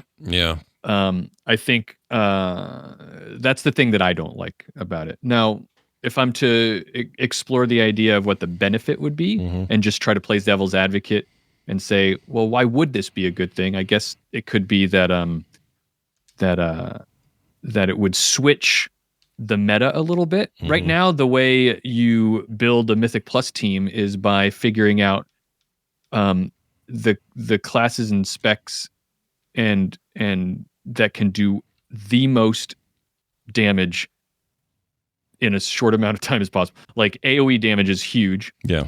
In Mythic Plus, even tanks that are building themselves for Mythic Plus, I tend to gear more towards damage than survivability, because you want to be doing as much damage as possible. Healers that can do a lot of damage are also really useful in Mythic Plus. So that's the meta there, but it would change it to make it so that you wouldn't have to do that. And there might be single targets classes might be more welcome in Mythic Plus, which would be great. Yeah. That would be a good thing. That would be good. Another thing that might be cool is when was the last time anybody used CC in a Mythic in 5-man dungeons or in content? So it would bring back careful strategic approaches to content, which could be fun and nice to think about it differently. I miss that stuff. There are very few opportunities anymore in this, like even in some trash encounters back in the day, it was like you had to have, all right, freezing trap over here, and you've got to sheep this guy, and like that's just not in there anymore. And maybe we've lost the fun. Maybe the fun in that is expired. I don't want to make assumptions for everybody, but I do kind of miss those days of, throwing out traps and preparing for a fight in that way. Because right now CC is just like stupid. Nobody uses it. Think about the world. The world is of playing World of Warcraft is different now. Yeah. Than the last time you used CC in a dungeon was probably Wrath. Yeah, probably. Wrath of the Lich King. Mm-hmm. And everything's changed since then. It's way easier to hot swap your specs and talents now, for example. That's true. So imagine you have a dungeon which happens to have trash packs, mobs that where two of them, if you have both, like there might be 5 enemies, and 2 of them, if you fight both of those at the same time, you're gonna die. Mm-hmm. And you have to CC one of them. That might be interesting. Mm-hmm. And that the strategy has to be built around that. But maybe this other dungeon is different, and it really is all about just having tons of damage. So you switch to a different spec. Yeah. Like the strategic thinking could be different and make it a little more interesting. So I'm willing to admit that. I'm the type who is like, I'll give it a shot. I'll check it out and see how it goes. So even if they make this change, I'm not going to be, even though I think I like the way it is now. Yeah. It's admittedly probably because I have a positive experience with it as a tank. Yeah. But I think that the fact that they're exploring these ideas, I probably a hybrid would be the best way. Yeah, I wonder if they would. I mean, there's a temptation to say, well, just have it be a choice, and then the rewards are maybe a little different for speeding through it, or but I realize that just starts stacking for them, like feature creep. Like you can just that can be a problem over time. So I get why they would want to. But it's an interesting idea, right? Yeah, that's true. Like maybe beating the timer gets you this set of rewards, and having less deaths gets you another set of rewards. So doing both maybe gets you both a combination of the rewards, or sure, who knows? Plus, who knows? Mythics came out of a desire to add more to the game, so why not just keep adding more? It's fine. We like adding more. You're making housing, may as well make cooler ways of doing Mythics. And it sounds like they're listening to what people have to say. And that's the important thing. Exactly. All right. Well, on that note, I think it's time for us to take some of your feedback and your questions. So let's do that now. Why, it's the town crier. It's the town crier. The town crier.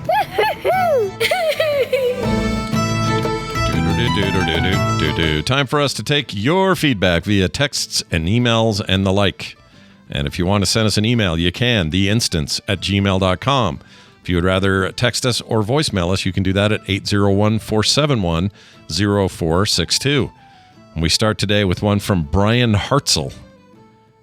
He says this: okay, maybe not that great, but it has helped me actually read quests and get so much more out of questing. What is he talking about? A mod called Immersion.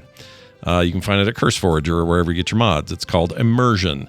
He says it's so good, it makes the quest window into a more modern RPG setup where you press spacebar to skip through sections of the quest text. I don't think I could play the game without it now. It may require a little messing around to make it look how you like, but wow, it makes WoW better, says Brian. I used this for a bit, played with it, and he's right. It's very cool. It's a lot like the other one I use, which Dialogue UI, yep, which is a little more basic. It just sort of zooms in and, gives you a nice, sort of a prettier version of the scroll with the text on it and all that. It's nice, but I think that there's something to this one. It's a little less in your face when it comes to camera stuff. Let's see if I can pull it up. There it is. And just as a real nice, clean kind of like, here's the stuff the person's saying, here's a picture of them, here's what you can, here's your rewards.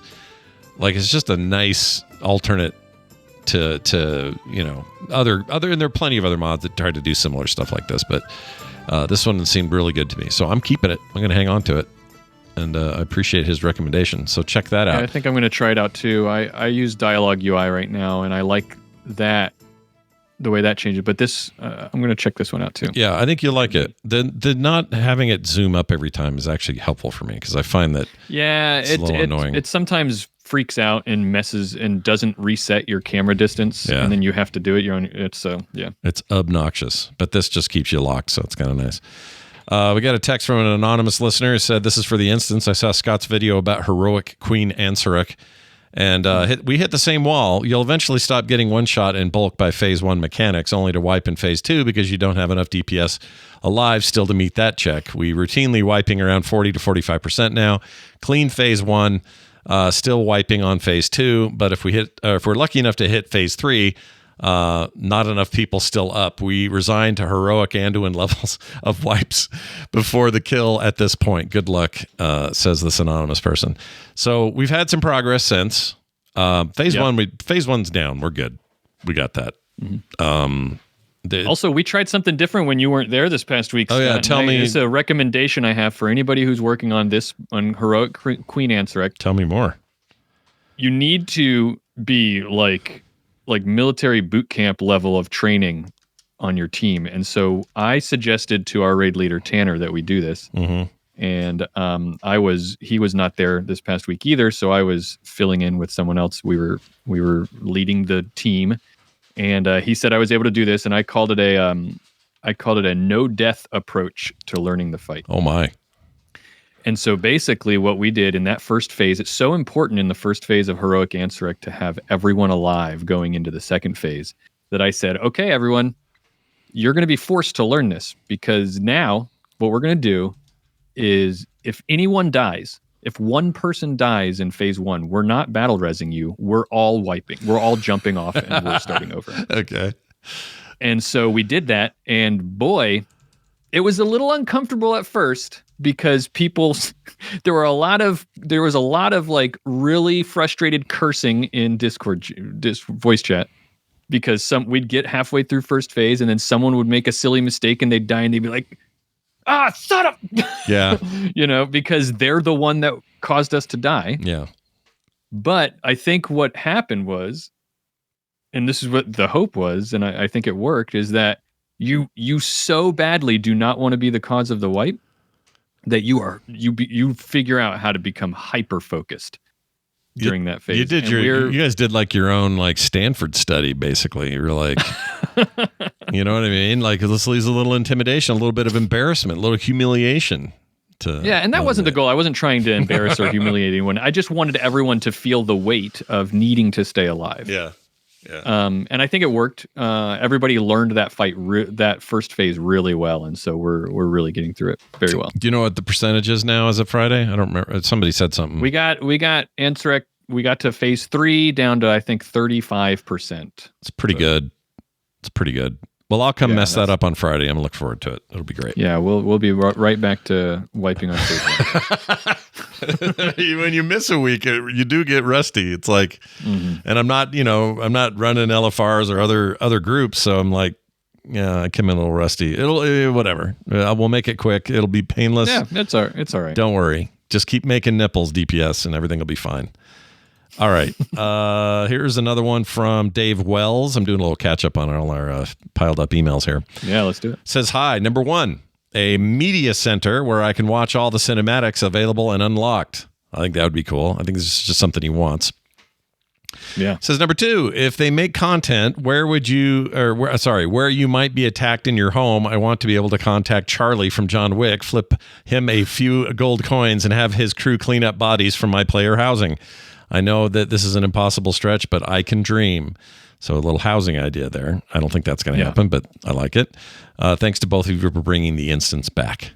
Well, you're welcome. Dave, I don't think that's in the cards, but I do like this idea that it kind of made me think, this is a cool idea that you're a pretty big deal. Like, your character's a pretty big deal in Azeroth. You're champion, and you get called that every time anyone says anything. Hey, champion! By all the most important people, right? Yep.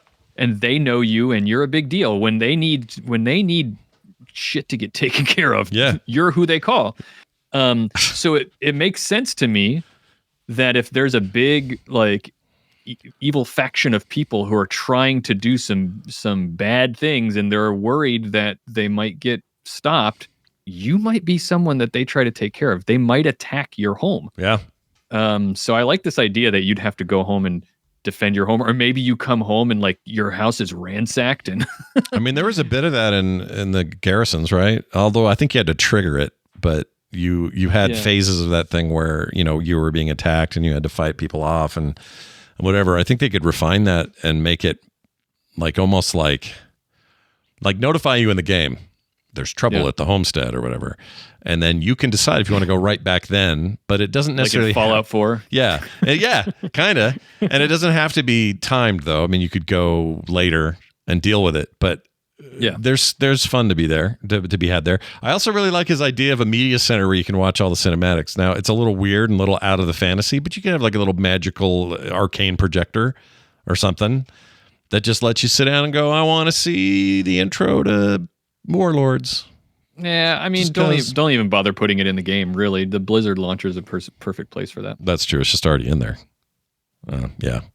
Well, anyway, Dave, I think neither of the things you want are coming true, but housing is coming one way or the other. Here's one from Jaime who says, hey, Scott and Bobby, when I saw the Blizzard Direct Warcraft Rumble spotlight, I was like, they did it. Those sons of bitches actually did it, unquote. I forget what episode, but Scott predicted Blizzmeebos coming out years and years ago. He got a lot of flack about it on the show, and I think it came true. Blizzmeebos for Warcraft Rumble PC. It's coming. Yeah, so I heard this before when Rumble was first announced on mobile, and then recently, because it's in, people are talking about it because of the PC client and stuff. Again, people are still bringing it up. Here's the problem, though. The Blizzmeebos thing was all about Blizzard making actual amiibo style. For those who don't know, that's Nintendo's little, they make little figurines. You hold it up to a Switch, it reacts to it, and so on. They worked with the Wii U is where it started, and now they have them on there. I think the 3DS also did. Can't remember. Anyway, with little RF sensors and stuff like that, and it added things to the game. You unlock stuff, or this character is now playable, or whatever. And I'd made the prediction a long time ago that Blizzard would do this with Heroes of the Storm because you had the full Blizzard contingency of characters. Right. And why wouldn't they just sell these? Even if they didn't do anything, in my head, it was they would do something. You'd buy like a Stitches, and then when you'd take it home or whatever and hold it next to something, it would go, bloop, Stitches has a new skin or whatever. Something simple like that. But I was sure they were going to do this. The problem with this is, yes, they are basically Blizzmeebos, but they're virtual. There's no, I don't have, if I could, I'd get them, but there's no like collection of these little things on their little stands like they are in game. So it's not quite there. It's not exactly what I predicted. I wonder if can you get the 3D models for them? Surely if you can't, someone has made them. Oh, guaranteed. Right? And then you can like print them in your resin printer. Yeah, you just make your own. Absolutely. Yeah. I mean, that's what people do. And I think that's part of why Blizzard hasn't bothered. I think that also that was a huge investment to expect them to do that. Disney themselves couldn't hack it for very long with, what was the name of their thing? Disney Infinity, I think it was called. Yeah. That crashed and went to crap. That was a local thing too. We lost a ton of people lost game jobs here in Salt Lake, but over that mess. And they were making money with it, and that was still not enough for them. And I don't think you can even do well, you can still get amiibos, but it's not what it was. So I think Blizzard may have been smart. They may have seen the writing on the wall on that stuff, and it wasn't exactly going to be a profit center for them. So either way, I do appreciate him acknowledging that I took a lot of shit for that back in the day, and I still resent it. It was from listeners, co-hosts, like it was the worst idea they'd ever heard. I remember Patrick. I about flew to France and kicked Patrick in his raisins because he was just going off. That guy, he didn't believe me. Anyway, here's another one. This is from Matt, who says, hey guys, this is an email. Listening for years, and I am so glad you are back. You were my first podcast back in the Wrath days. Well, very nice. I was thinking a great day for, I think he means a great idea, for housing is to have items unlocked based on titles and achievements that you have already unlocked in the game. When Transmog drops, all our old stuff was already there on day one, unless I'm remembering it wrong. I think he's pretty close to being right. Not including whites though, like non Isn't the deal now if I get like a white item out in the world, I can also equip that as a transmog? Yeah, now? the transmog system was very restricted when it first came out, and they've just slowly been pulling back all the restrictions. You could basically almost transmog anything you find now. Yeah, it makes a good point though. This would give players a great start on making it feel connected to their journey in WoW. It would also give WoW players a chance and a reason to go back after old achievements and titles just for fun. It'd be great to have special bookcases. If I have the professor title, maps on the wall for exploring titles, special holiday decorations if you've done the holiday achieves. Anyways, he says, you guys are doing great work. Look forward to every new episode. Thanks, Matt. Yeah, I tend to think this is I don't think this is a thing they'll have at launch, but I think this is a great idea. Maybe they'll surprise us and they will. I don't know. But yeah, I love this idea. I think this is fantastic. All talk about housing right now is speculation, right? So, but I think if they want housing to succeed in any way, they really have to go all in with allowing players to customize the way their houses look. I agree. And it sounds like they know that based on things I've heard, but again, we are not going to know until this thing lands with the next expansion, which it will. We'll get it with the new one. Like, we're only about 10 months away. Think of that. Yeah. It's a weird way of thinking of it, but we've been less than a year until we're playing the new expansion, have housing. We know what Midnight's all about. Well, they said winter. Did they say winter? Because that could be. I think I don't have the timeline in front of me, but I think it was winter. So it could be early 2026, or maybe that I shouldn't say because I actually don't have it in front of me. They may have said fall. It may have looked like late fall. I hope it's fall. I hope it's sometime like October would be awesome. And I don't know. I feel like I'm asking for too much, but I would love that if they could do that. Based on this year, please don't do it in December. No. No Christmas. I think they're done with those. I don't think they're going to do that close. They've done it before, and it's been rough for us, and I think it's particularly rough for them. Yeah. When they release big things right before a holiday. Agreed. Yeah, big agree. All right, got another anonymous one here from a text. I think this is a text. I've been a huge WoW player for about 14 to 15 years now, and I just recently listened to the latest instance recording, and I'm pumped for these intermittent episodes. How often do we expect to get this content? I'm a super casual player, husband, and father of 3 little ones, so my time is limited. I will answer that before I read the rest of his thing. Right now, it's monthly, but part of the reason we're putting out the survey and asking you guys at the end of the 6-month commitment, the 6-episode commitment, is to find out where you'd like to see it next. I mean, look, we're so open. It's to the point where you guys could turn around and say, all my WoW content is video related, and all I want is a 5-minute short every week. I mean, you could tell us that, and we would have to decide what to do with that information. But we want to hear it. We want to hear where, because let me tell you something I know to be 1,000% true. In 2006, when I started the instance, that is not the same as today. Oh my gosh, no, especially not with content consumption, right? No, not even close. But also, we've changed. The game has certainly changed. Like, it couldn't be any more different. We're almost 20 years past that. Like, we acknowledge that, and so we don't want to make any assumptions based on old data, you know. So we want to be able to listen to you. Anyway, the second bit says, I agree with some of the comments you guys make about trying to find information and having to go multiple links to follow. Wondering if Bobby could make videos helping us casuals out. Thanks from Brandon. Oh, he did leave his name. It's not anonymous. His name is Brandon. Yeah. So that's the other thing is what when I started doing more YouTube content here fairly recently, kind of right around when we started this, a lot of it WoW related, was for that reason. I wanted to plug intermittent content in to fill the void between episodes for those who are interested. And again, it's a different format. It's YouTube only. It's not like a podcast. It's not, the other ways of getting it out there. But part of that is that experimentation. And it very well may be that what you guys want the most, maybe especially patrons, is more regular, either early release or exclusive content in this vein, posted to the Patreon and then eventually to everybody. Like, these are the kinds of reasons we're asking questions about what you guys want. Yeah.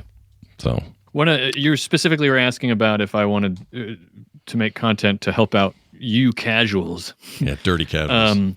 but actually, that's one of my favorite things to do. Believe it or not, is I think it's a great as a casual player of many games. I think it's challenging to find content that would be useful for me because you look for stuff for a game like World of Warcraft, like anything really, and it's all directed at people who are super plugged in and really hardcore about a game. And sometimes I'm just like, look, I'm just trying to find out how to not die every time I fight. I just want to get through Hades. I don't want to figure out how to get, the best playthrough possible. I just want to get through it.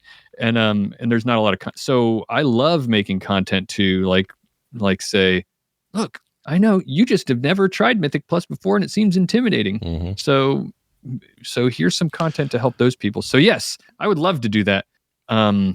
My biggest thing right now is, and Scott knows this because I've told him before, I'm very critical of my own stuff. So I need to get over it and just get in there and turn on the recording and just like barf out my thoughts more often, but I just have to get over that hurdle. So if you would like to see more of me barfing out my thoughts instead of it being perfectly edited, let me know. Maybe it'll help me get over that. Yeah, then he'll get past that, and then who knows what Bobby could get past after that?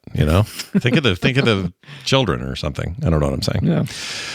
Hey, this is a final one that I just thought was super interesting. This came from Chris, and he says, if you guys had to pick one up and coming MMO project that could actually challenge WoW's relative dominance in the market still, who do you think has the cheese to do it? I love that term. That's great. He says Ashes of Creation, the new Greg Street project, the long in development Riot MMO, any others, says Chris. So I've heard and paid a bunch of attention to the Ashes of Creation business. That is an MMO coming from, I don't know who makes this. Anyway, that game is currently in a very early access alpha stage. If you want to buy into it, I think it's $120 to do it. And some prominent streamers and others have been playing it and singing its praises. It seems like a much more sandboxy take on old school MMO play, but with some new ideas. It seems pretty neat. So that one coming from the non-mainstream zone of things, like this isn't Riot, this isn't Blizzard, this isn't Final Fantasy, this is a kind of a new thing from a new group doing a new thing. I think that has legs, and I think a lot of people are really kind of keyed into it right now. Personally, because I get to see so much behind the scenes stuff, I'm very stoked about Greg Street's project, which they've codenamed Ghost. We have a monthly show about that as well with Greg. If you haven't heard it, check it out at frogpants.com. But anyway, the stuff they're doing and attempting and trying, and also just the people they have on board makes that project extremely exciting to me, both personally and professionally. So I'm stoked about that game. Riot was Greg's project before he left Riot, and right now it's kind of in limbo. I don't think anybody kind of knows where that game's at in terms of development. I think they've had some stumbles along the way and aren't sure where they're going. They're in no rush either because it's Riot and they have money to burn. So I don't think it's that big a deal, but they would definitely benefit from the popularity of Arcane on Netflix and that sort of stuff. So yeah, hard to say, and I'm sure there's others out there that are being worked on. Lots of Asian MMOs with potential that we don't hear about until they're ready. That kind of stuff. So there's a lot going on. But if I had to guess which one has the most momentum right now, it's Ashes of Creation. They're the furthest along. They have the most kind of brain share right now, and they do seem to be doing some interesting stuff. So that would be my answer. Is there anything that you're aware of that where you're like, oh yeah, that could really shake things up?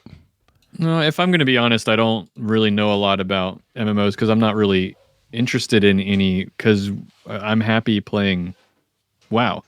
Sure. So why would I? The idea of, I tried for a little while to play the Final Fantasy MMO, and I just every time I was playing it, and this is a totally me problem. It is not a problem with that MMO. It's successful with the people that play it. Yeah. But the me problem was every time I was playing it, I was like, well, I could be spending this time working on my WoW character. Yeah.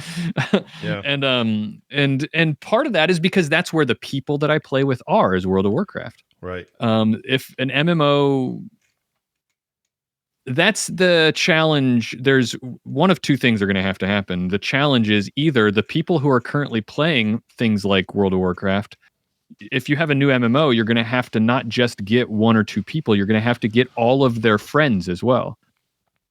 Yeah. Yeah. Because you play an MMO. What makes an MMO is that you're playing with other people, right? Mm-hmm. So they're going to have to get all the other people you're playing with so that you feel compelled to want to move because you want to keep playing with them. The other thing that they could do is just not target World of Warcraft players. Most World of Warcraft players are like Scott and I in that we're old. And maybe the solution for an upcoming MMO is not to target us, but to target what young people want who aren't playing World of Warcraft, and to build something that is the MMO of the youths. Yeah, and what does that even look like? They're raised on Minecraft and Fortnite and other systems that are nothing like MMOs. Yeah. Like there may not even be a future for what we think is an MMO for that generation, at least not the way we think it is. And I know there's outliers. There's, we got 18-year-old kids in our guild. It's not that they don't exist. It's just that on the whole, like our generation glommed on to EverQuest and WoW and that stuff because of where it was, when it was, and who we were. And we are an aging player base. How do you capture that younger group? I know Blizzard would like to know. They would love to do it. Right. And that's how, if you want to talk about, everybody's always talking about what's going to be the WoW killer, right? If you really want to force that narrative and you want to talk about that, that's still how I think you're going to have to do it. Is you're going to have to make an MMO that appeals strongly enough to some player sector of the player base that is going to make it successful enough for them to keep doing it long enough for current WoW players to be like, wow, there's a lot of people playing this game over there and they're really having a good time. And I see posts on TikTok about it and I see a lot of people talking about it. Let me go check it out. Yeah. And then to find a home there. But the only way you're going to do that, I think, and have it last is if it's been around for a while. I think it's going to have to have been around for a while for it to intrigue people who have been playing World of Warcraft for 15 years. Yeah. Yeah. It's hard to do. Yeah. Hard to match that. Well, even Blizzard can't seem to do it. Like Titan failed for a reason. It wasn't all the reasons you think it is. Sometimes it's just realizing as a giant company that you're spending $100 million to cannibalize your own player base. Potentially, right? Like and then how are you going to provide an experience that makes people want to do both, or what is that game going to do to bring in the youngins or whatever? And when we've got a whole generation of alphas who are doing nothing but Roblox mini games. Right. That is their MMO. That's their play. Those people are their people, right. And they're playing a knockoff of Hades in Roblox and they don't even know it. They don't know it's a knockoff of a mainstream game because that's not. So you have to it's so easy to get cynical about all this, but you just have to get into the heads of who's doing what and when, and it's just different. So I don't even know that big fantasy MMOs are. Will they always exist? Will WoW, exist for as long as we need it to? Probably, but I don't think we're back to the 2008 era of this is a singular thing and no one's coming close to this and it's really the only game as a lifestyle that exists. I think those days are gone, and it's okay. Yeah. It's okay to accept it. Yeah, I agree with you. Yeah, Chris, appreciate the message. Great question, and also keep using the term. Do you think they have the cheese to do it? I love that. It's fantastic. That brings us to the end of the show. Quick reminder: we are supported by you on Patreon. We'd love some more of you. We got a brand new guy this week named Ian Graham. Big thanks to him for joining us just this week as part of this month's Patreon growth. We appreciate it. Patreon.com/The Instance is where you can go support us, and we would love it if you did. And again, the survey, which is at frogpants.com/instance survey, will help us decide how better and more to serve the folks over there, as well as the general listening audience. All of that stuff we intend to improve and work on. So we'd love to hear from you. Go check that out. frogpants.com/instance for everything else. And I think that's pretty much going to do it for us. You got anything else that I can't think of? Do you want to say to the fine folks? Pug more Mythic Plus. Seriously, it's changed, and it might be more worth it now. Get in there, put in your time, get your keys. I don't know, whatever else you do in there. Stay out of the fire. Okay? That's my biggest advice I give you. Let the tank do that. Or even sometimes he shouldn't be doing that. Anyway, have a fantastic month. We'll be back in January. We hope you guys have a great Christmas season and a fantastic New Year's celebration. And we can't wait to be back with you in another 30 days or so. Until then, stay out of trouble. We'll see you then.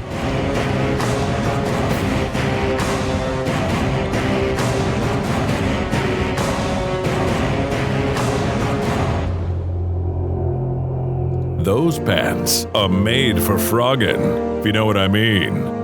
I actually don't. Frogpants.com.